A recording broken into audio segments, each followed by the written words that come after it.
Ciao e bentornati su Hardware Info.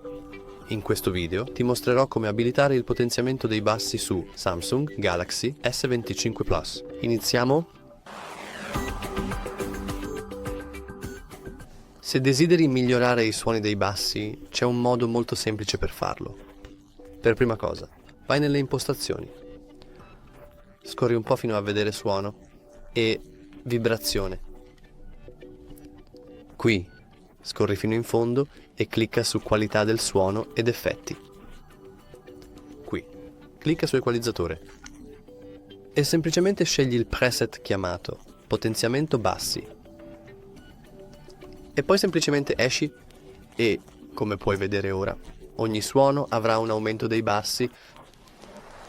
Se hai trovato utile questo video, per favore considera di mettere mi piace e iscriverti.